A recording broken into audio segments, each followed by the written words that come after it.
the next hour, the green and gold are in charge.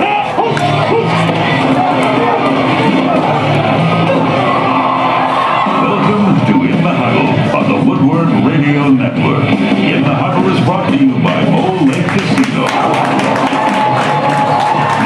Here's Bill Scott and DJ offensive lineman TJ Lang. And good evening, everyone, and welcome to the fifth quarter in Little Shoots. Here's our little offensive lineman, Justin Hull, alongside. I've always said TJ's kind of a day late and a dollar short, and he's proven it tonight. So, well, I'll sit in. I'll take his paycheck. You know, I mean, he did buy his mom a new car for Christmas. Yeah, so I couldn't be too bad. And he's probably still paying that off. But anyway, he and James Starks will be a guest on the show tonight. They should be arriving momentarily, so you and I will just start things out. 10-3 victory for the Packers. It sends them into the playoffs. It's a three-way tie on tiebreakers, and defense was awesome. Special teams was as well as they've played all season long.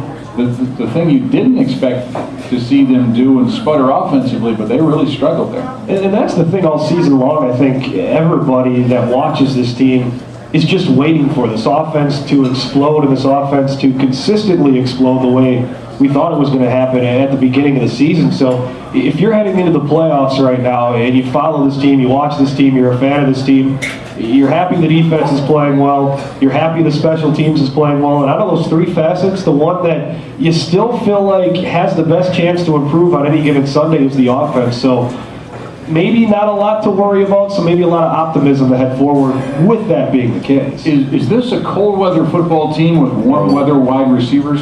I remember a few weeks ago you made fun of me for even saying this. I thought this team almost would rather or play better going on the road in the postseason, having to go to a place like Atlanta, having to go to a place, maybe New Orleans down the road if it comes to that. I think they're better suited. I think you saw yesterday, and not to say that they hate playing in the cold or clam up in the cold, but they clammed up a little bit. It took them a little while to get into that game. I know Tim Mastay, talking to him after the game, he mentioned that was the worst conditions of a football game he ever played in, and that's by far not the worst conditions that a lot of us have gone and seen a game in. So, I mean, he's in store for some worse weather in his career. Yeah. Now, just imagine this. Now, you'll play along here. It was I guess, I don't know, were you on the edge of your seat when the Bears were driving? Did you think that there was a chance the Bears were going to tie the game? Or? The thing about this is, and people always laugh at me when I say this, I think Jay Cutler reminds me a lot of Brett Favre. His physical tools, he's a gunslinger, the way that he plays the game, very confident in himself. I know he has nowhere near the accomplishments as the guy, so because of that was in the back of my mind, because when I watch Jay Cutler play, I flash back to very early Brett Favre, and there's always that question, can he do it, will he do it? So I have to admit that there was a little bit of doubt in my head that Green Bay was going to be able to pull off that game. Then the interesting question would have came up because of not needing to win that game. Don't spoil it. Sorry. I'm going there. All right, folks. Everybody out here, were you worried at all? No! Come on, be honest.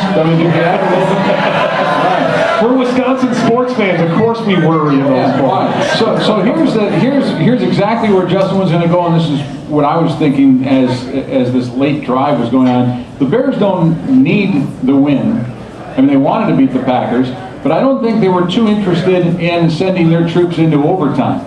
So if they score the touchdown that puts them down by one, do they automatically go for two and play for the win? I think they would have went for two. I was surprised to see all the starters play as long as they did in the first place, even with the game being as close as it did. The way that Cutler was getting beat up at the end of the game, I think they wanted to get out of there as soon as they could. So I would have ventured to think the season would have came down to a 2-point conversion. But Nick Collins stepped in away on a pass, intercepted it, and the Packers are headed to the playoffs. So we don't even have to debate that question. TJ Lang is here. TJ, how you doing? I'm great. You always call me late. This is the first time this year. So. I know. I'm just teasing. That is a nice pink shirt you got. Thank you. I appreciate it. That picked out of the closet. Yeah. Well, you know what? I mean, people, you have to have a lot of confidence to wear pink as a guy, I think. And if you do it well. Hey, congratulations. Yeah, appreciate it. That's all right. Were you, we asked the crowd the same thing. Were you worried a little bit? Yeah. They, especially that last drive, I think that caught the end of you guys talking here. We were talking on the sidelines, you think they go for 2 if they score? I thought 100% they would have won for 2. They were playing to win the game. So, yeah, it was a little nerve-wracking there at the end of the game. It was a close game, throughout the first half and the second half. So, I'm glad Nick got in front of that throw and intercepted to seal the deal for us. Were you surprised they played the starters the whole way? Maybe a little bit, but that was the thing that we talked about all week is, we can't really go out there expecting them to play backups or take their starters out. And frankly, we're pretty happy that they played their starters, kind of gives them no excuses as to why we beat them, We thought that if we beat them with their backups, they would have said, well, there's backups, and we didn't care. Even though they did make some excuses anyways, but it was nice to beat them, up front with their starters on the field the whole game. Yeah, it's tough for Chicago fans, Chicago sports writers. They're always, they're some of the cockiest people for people that are clueless, Yeah, they are. I can't remember any quotes Jay said last night, but he was making up excuses about, oh, we didn't care, it doesn't matter, we're not worried, but I'll tell you we beat them straight up, so. I'll tell you one thing, I've never seen a guy like Jay Cutler stand back there longer in the pocket and get more time to throw the football, and then when he finally gets a pass rush, when it's finally on top of him, he doesn't have enough sense to throw the ball away. Right. He's a different quarterback. He tries to make a big play pretty much every play he's back throwing the ball, it seems like, so he definitely takes a lot of hits, and our defense got after him yesterday. It was nice to see that. Yeah, they had a 1st and 10, that game tied at 3, 1st and 10 at your 40-yard line, and he takes a 9-yard sack on a ball that he held for a long time. Yeah, that was the way our defense played all day yesterday. They were getting after him, and they're the reason we won that game, holding the 3 points. So they've been doing a fantastic job all year, and big win for them yesterday, holding the offense up a little bit. So those guys played hard yesterday, and they're the reason we won the game. Yeah, we'll bring it up more in one of our next segments, but another spectacular performance by somebody that most fans, most people have never had a chance to see play or hardly heard of, and that's a guy by the name of Eric Walden. 10 tackles, 2 sacks. He had himself a whale of a football game, and we'll talk more about that coming up in our next segment. TJ Lang is in the house. We'll introduce our special guest that's coming up in just a couple of minutes. We're back with more after this for the 5th quarter on the Woodward Radio Network.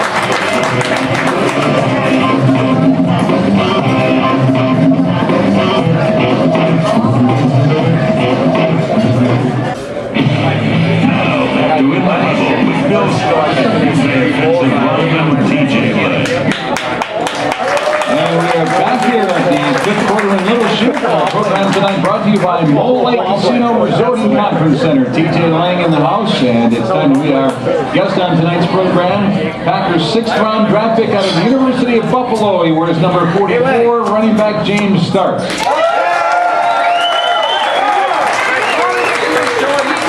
Welcome, James. Good to see you back on the field yesterday. It's good to be back on the You field. looked pretty excited a couple times out there. Yeah, I was very excited to have an opportunity to play. It was, I go back, it was the San Francisco game, 18 carries, 73 yards, and I think you had all of Wisconsin pretty excited about the prospects of, hey, here's our next running back here for years to come. And then all of a sudden, it's like, where did he go? And you were inactive for a couple of weeks, and Mike McCarthy said that it was a thing where you needed to be a better practice player. Was it simply that?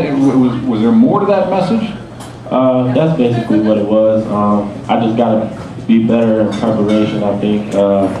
Get better at protections and, protecting Rodgers. And that's a big part of, my responsibility. And I just got to get better at that. So I did a better job this week, and I had the opportunity to play today. Yeah, and you led the running backs in yards. Only got 5 opportunities, but picked up 20 yards, caught a couple of balls for 15 more. For the opportunities, it was a solid performance for you. But let's go back again to the San Francisco, 18 for 73. You must have been tickled pink to jump on the field and be active and get that kind of an opportunity.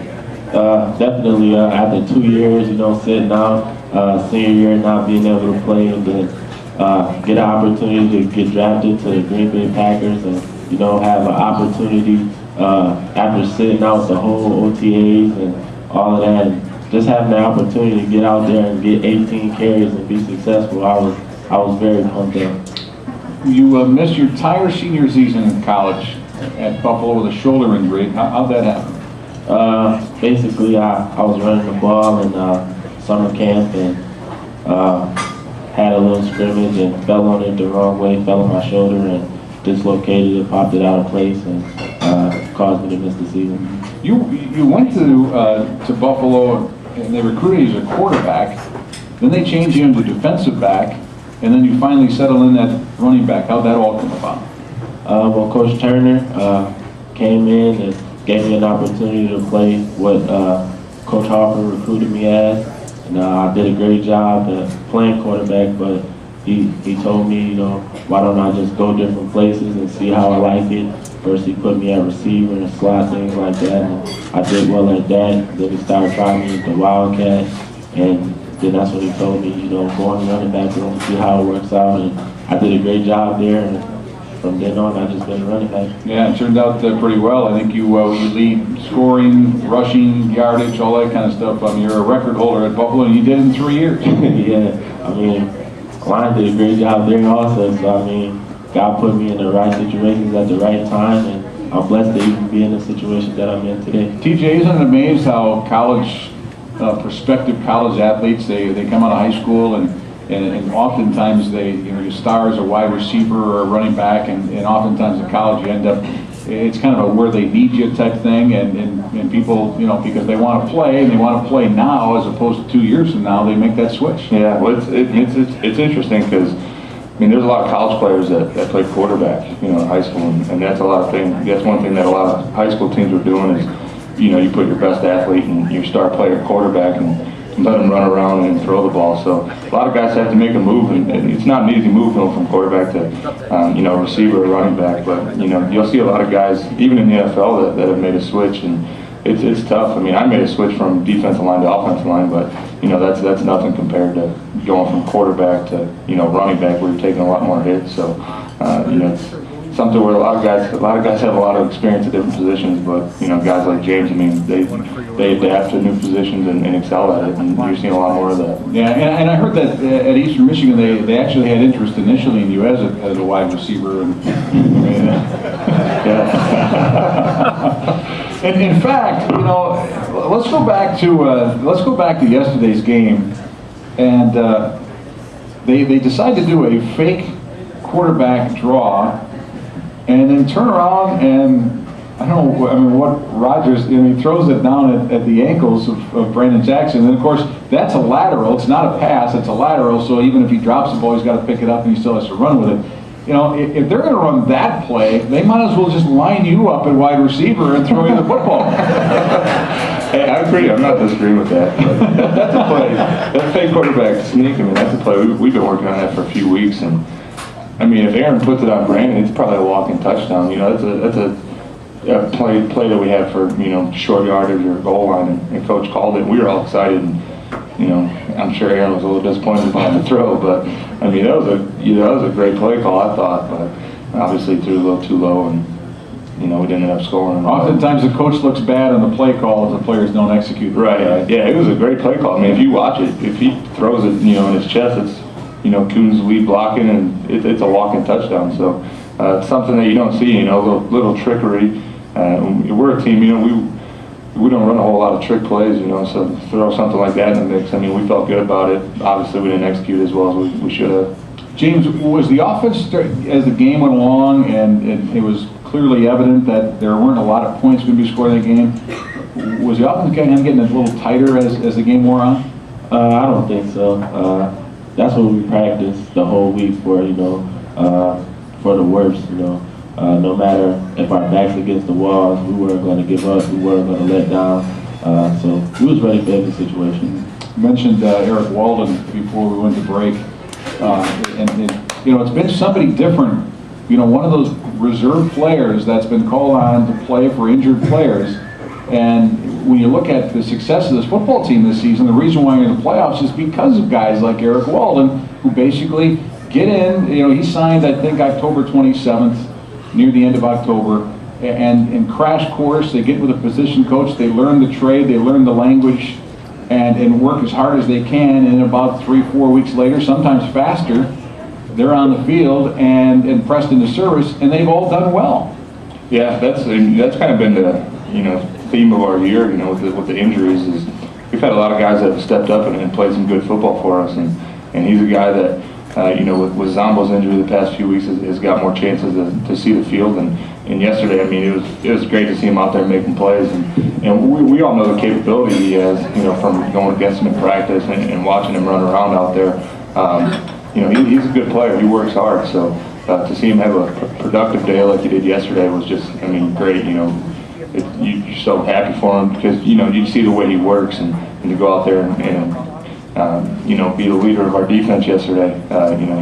He had a great game. So he deserves it. He's been working his butt off, and he got the opportunity yesterday to play. And definitely think he opened up some eyes. He looked like he was kind of spying on Cutler as well, and I wouldn't be surprised if the way he did yesterday, if he gets that same role against Michael Vick this week. Yeah, I wouldn't be surprised either. Vick's the guy that everybody knows can run the ball. So I think Eric showed what he was capable of yesterday with spying down Cutler and making some plays when the holes open up. So it'll be interesting to see how we use him this week. But he's a playmaker. He's a guy that gets out there and gets the job done. Both you guys are performers on special teams. You see the number that the Packers did on the Bears. Everybody's been touting Chicago, and rightfully so. I mean, they're a great special teams unit, and Devin Hester and Daniel Manning and guys like that on return units. But what a number the Packers did on those guys to keep them from getting any breathing room at all. Right. Special teams, they were a difference maker yesterday, and along with our defense playing great, they limited Hester to not a big return, which was big for our team. Beginning of the week, we looked at stats with Hester, and when he has an explosive game on a return, then the Bears have won a lot of games that way with him making an impact play. So to limit him to his opportunities, and the big play Tremont had, we were kind of dead as an offense, and we need a little bit of a spark. And he got that punt return that put us in great field position, and that was the spark we needed to change the game around. So those guys did a great job with controlling Hester and also setting our offense up in good field position. Don't forget to email your questions for us. InTheHuddleShow.com. Each week we'll reward one email participant with a 2-night stay, lift tickets for 2 days to Granite Peak Ski Area. That's coming up in our email segment. More after this on the Woodward Radio Network. To In the Huddle with Bill Scott and defensive lineman DJ Clay. We're back here at the fifth quarter in Little Chutes. As TJ poses for all the ladies, she's already taken 35 pictures of them already this season, but for some reason they need more. So, all right, we're back here, and James Starks, our guest on the program tonight. Transportation provided by L&S Classic Limousine Service, personal professional service for all occasions. Call 800-830-5933 and ask for Lenny or Sue. Yeah, that's Lenny. Lenny made us late today. I don't know what was going on. Wanted to kind of wrap up, James, here as far as just some personal information for all the fans out there. You played quarterback at Niagara Falls High School in Niagara Falls, New York. What's it like living in probably one of the nation's tourist traps? I think it's a lot like Green Bay, really. It's freezing there. Got a whole lot of snow. I say we get more snow than Green Bay, but I say it's a little colder here, but it's exactly the same, real small. Very nice people to get along with. I mean, it's a great place to live.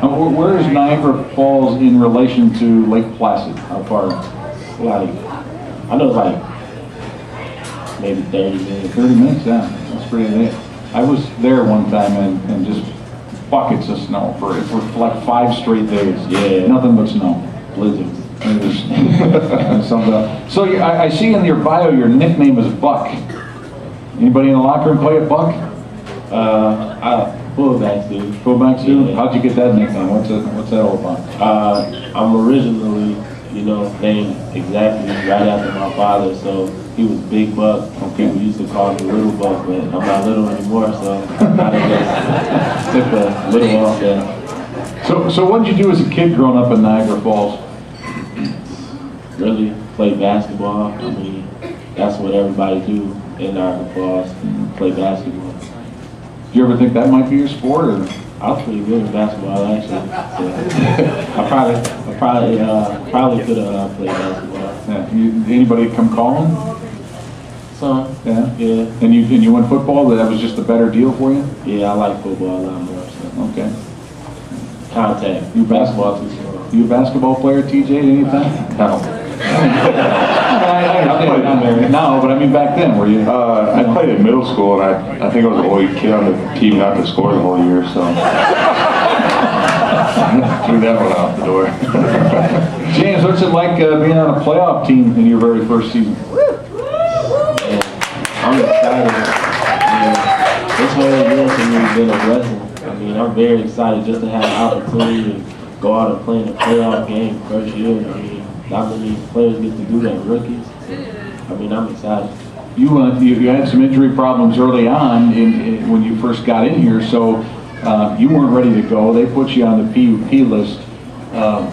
Were you? I mean, sometimes when you're there, and if you're a rookie and you missed all that time, I guess a lot of people were kind of surprised that they didn't just IR you for the season. Obviously, they saw something in you, thought you could help, and voila, here you are. But were you surprised that it didn't go that way, or? Not really. No. I work hard. Coach put some trust in me. To get ready, be healthy by 6 weeks, and I mean, I'm grateful for the opportunity he really gave me. To put faith in me, being a rookie. So I mean, I had to do the best I could to get healthy at those 6 weeks. And to prove what I could do. So. Yeah.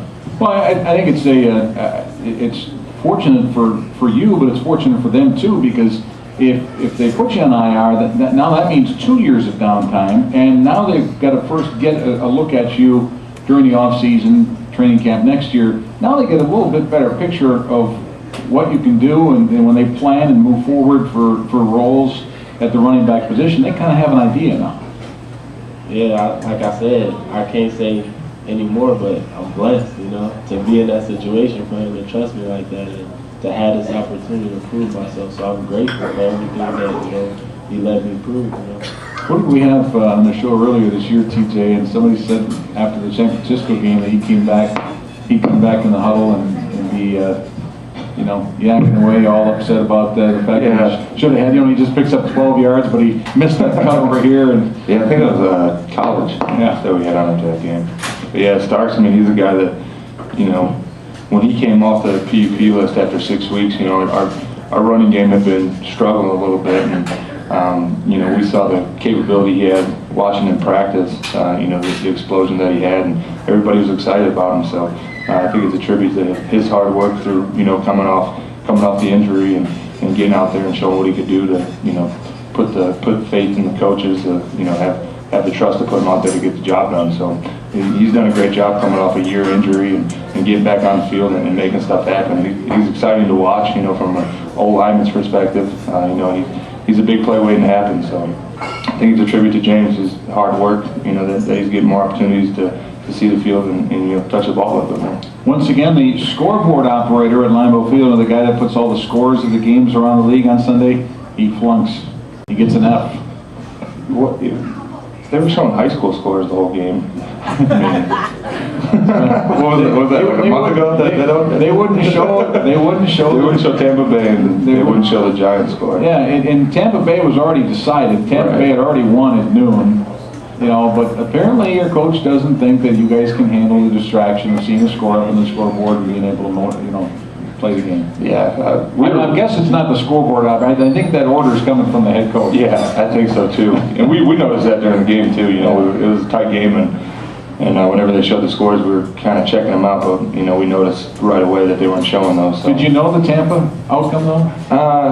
I had a pretty good idea. I think right before we took the field, I checked the score and they were winning with like 2 minutes left. So I wasn't sure, but I figured since they won that was the reason why they weren't showing them on the scoreboard. But you know, I don't think we were really paying much attention that I was, because I don't have much to do on the sidelines. It's kind of the scoreboard, but you know, I'm sure that was designed by somebody to not show those scores. Yeah, I understand why they do it. I think it's kind of anal myself, because I think it takes away the fan experience. The fans go there, they give up.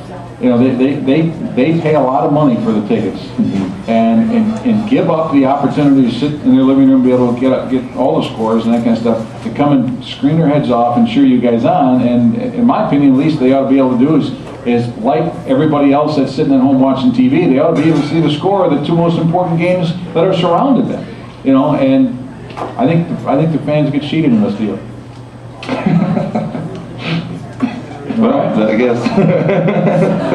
Apologize to the fans at Lambeau yesterday. No, it's not your fault. I mean, you know, do you guys? I mean, if you're all at the game, do you care, or you don't care if the teams that are competing with the Packers, you don't want to see that score? Are you kidding me? What kind of fans are you people? What the heck? You know, yesterday, it's got to be the week. You know, yesterday I'm doing the pregame show in the Lambeau Field atrium, and the question was, do you think that who will go further, the Bears or the Packers in the playoffs? You know, so the other two guys say Bears. I said Packers all the way to the Super Bowl. Now we got a whole bunch of people in the atrium. You know, I say Packers all the way to Super Bowl. Nobody makes a sound. What is wrong with you people? Either you're not paying attention, or you're drunk, or you're both. Probably both. I thought that was a moment. Hey, Donald Driver, 5 catches for 41 yards. I really would have loved to have seen him. He needed 83 yesterday to break the all-time receiving yardage record of James Lofton. He'll get that next year, but really would have been a special day to see him get it on the day that the Packers were officially qualifying for the playoffs. So that's too bad for him. Packers go 7-1 at Lambeau Field this season, so you guys were good to the home crowd. Yeah, we were. We love playing at home, I'll tell you. These last 2 weeks, you know, we look at the schedule, we look how it breaks down and where our home games are placed, and you know, we love playing at home the last 2 weeks, especially with the playoffs on the line. You know, we definitely have an advantage playing at Lambeau. So, love the weather, love the atmosphere, love the fans. I mean, they do a great job for us, helping us get those victories. So, tribute to them as well. You guys run around the stadium yesterday after the game and said some thank yous? Yeah, you know, definitely slapped some hands and said thank you. You know, see you next year. So good for you. All right, we're going to come back and email segment with our hero Justin Hall. That's coming up after this on the Woodward Radio Network. Our hero. Now, doing the huddle with co-star and Green Bay offensive lineman TJ Lang. And we're back at the fifth quarter here in Little Sugar to have you along here on this Monday. Packers in the playoffs will take on the Eagles. Now, this coming Sunday, 3:30 is the kick time from Philadelphia. It's time now for the Granite Peak Ski Area email segment. Granite Peak Ski Area in Wausau, the tallest and largest ski area in Wisconsin, 700 vertical feet and 74 runs. Granite Peak offers terrain for all levels of skiers as well. With an average base of 36 inches and all runs open, including 4 terrain parks. It's a great time to hit the slopes. For more information, go to skigranitepeak.com. All right, let's head out to the audience. Justin Hall. All right, thanks, Bill. We'll get to our first question coming from Craig. Do you get a monetary bonus or additional pay for making it to the playoffs? we get a bonus by each round. I think it goes up, you know, the more playoff games we play. So. I saw James smile as soon as we said bonus. Winners share, losers share? The first couple rounds, I think everybody gets the same. I think Super Bowl is winner share, loser share. So I'm not sure how much. Couple of games and a couple of bonus checks. You get your dad a card. Yeah, well, I'm still gonna have my mom. All right, our next question coming from Dennis. As a team, did you guys have a celebration last night for making the playoffs? You know, in the locker room we did a little bit. You know, it was definitely exciting, you know, being in the locker room and everybody being pumped up. So, yeah, I guess we celebrated in the locker room a little bit. How long does that celebration last? Was it short-lived because realization back to work for next Sunday? Yeah, you're definitely glad to make the playoffs, but we celebrated just like any other win. We were happy to beat the Bears, especially a division rival. So we enjoyed it last night and checked out the film today and made some corrections, and now it's back to work on the Philly. 2 minutes into the celebration, TJ's ready to pop the cork, and Coach McCarthy comes in and says, "All right, boys, that's enough. Time to get going on Philadelphia." All right, next question's for James. It's from Ryan. With missing your senior season and most of your rookie year, what kept you motivated and determined to keep your focus to get out on that field? Just seeing my teammates play, just to have a part in that basically helped my drive. Like, man, they look like they having fun, and then all the fans cheering and everything else, and I gotta have part of that. So that's basically what kept my drive going. Was it 2 years? Like Yeah. pretty much 2 years that you were out for? Yeah. All right, we'll get to our next question here. This one coming from Dustin. Wants to know, going on the road last year in the playoffs, does that help you going in this year, at least having to know what to expect for, TJ? Yeah, I think we definitely have the experience, playing a playoff game on the road. And obviously this year we hope to have a better start, than we did last year. But to have that experience to, be a year out of playing the playoffs and playing in a lot of big games, I think that's going to help our team. So, we played the Eagles earlier this year. Know what they're capable of. So, I'm sure they're going to want some revenge for us going into their house, opening game and beating them. But it's going to be a tough game, and we're sure glad we had the experience last year of going out to Arizona in a similar situation. Wasn't that the place where they had a friendly, the fans were very nice to your bus? Yeah, those are the worst fans probably in the NFL. I mean, full beer cans and eggs getting thrown at the bus. They're pretty nasty out there. So, it'll be a hostile environment for us to play in this week. Batteries at Santa Claus, that says enough. Yeah, it was tough, man. I have no remorse for those fans in Philly. They're pretty mean out there.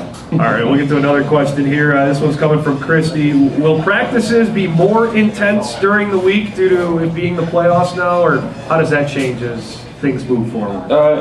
It's pretty much the same. We know what's at stake. Obviously, the past 2 weeks have kind of been similar games for us. If we lose, we're pretty much done. So, the last few weeks have been amped up a little bit, and everybody knows what's at stake now, especially being in a playoff game. Practices have been going well the past few weeks. We've been practicing hard, and everybody's been revved up. So it's going to be very similar the last 2 weeks. All right, so you're done? And do we have time for one more? We do have time for one All more. right, well, we'll get to, I just didn't want to overgo there. We'll get to another question here. After the season, which we hope is not until after the Super Bowl, what do you do to keep in shape for next season? Do the Packers have you on a workout schedule? Are you on your own? Do you hire a trainer? Or what? Yeah, I think everybody takes a few weeks off right after the season just to kind of regroup a little bit. It's been a long journey, starting up in March and going pretty much nonstop until the end of the year. So everybody takes a couple weeks off, but after that it's back to work. A lot of guys kind of do their own thing. Last year I went back to college and trained with those guys. Lifted with them, but you need a few weeks to regroup and recover a little bit from a long year. And last year we started up in mid-March, so we had a couple months off. But after taking a little time off, you get back to work and start pumping the iron again and getting in shape for the off-season workouts. And of course, you had the injury last year with the wrist and stuff, so you were a little bit limited, weren't you? Well, I was, and I didn't. When I left in January, we did some tests on my wrist, and they didn't think anything was wrong, so I went home and lifted, and came back in March, and it was still bugging me, and that's when we took some more tests and saw that it was broken. I had surgery in April, but I was pretty limited after that. I missed all OTAs, but I took a couple weeks off before I started lifting and running again. The missing the OTAs was probably the biggest thing that hurt me, just being out there on the field and getting back into football shape before training camp. But I'm glad to stay healthy this year, and I'm definitely looking forward to a big offseason. All right, that's our Granite Peak Ski Area email segment. We'll be back to announce our winner of the ski package valued at more than $400. Back with more in the Huddle from the 5th quarter in Little Street after this on the Woodward Radio Network.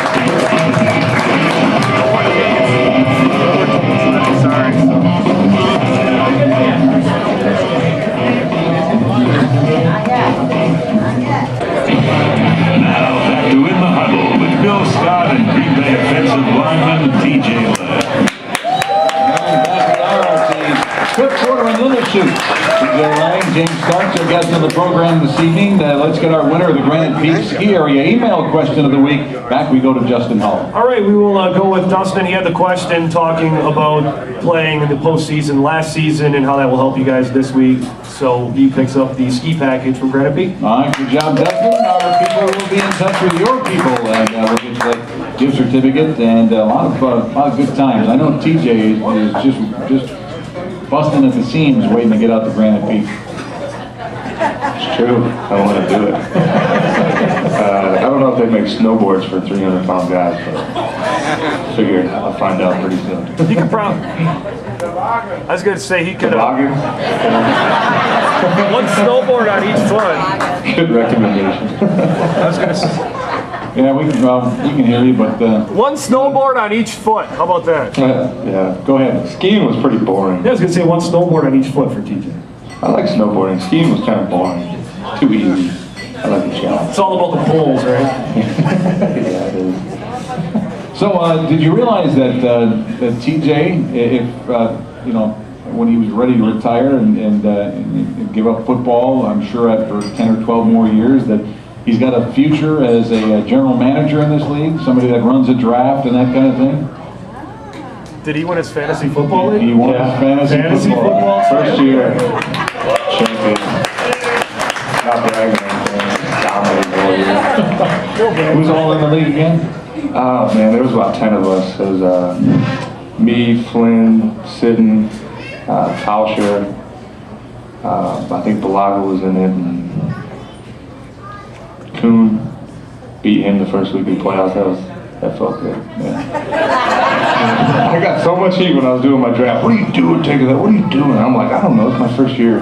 Tough day for Balagi yesterday, huh? Well, you know what? He did have the 4 penalties, but we watched the film today, and he might have made one of the biggest plays of the game yesterday on that interception. When he made that tackle. If he didn't make that tackle, I mean that guy was scoring, and it would have been 10-0.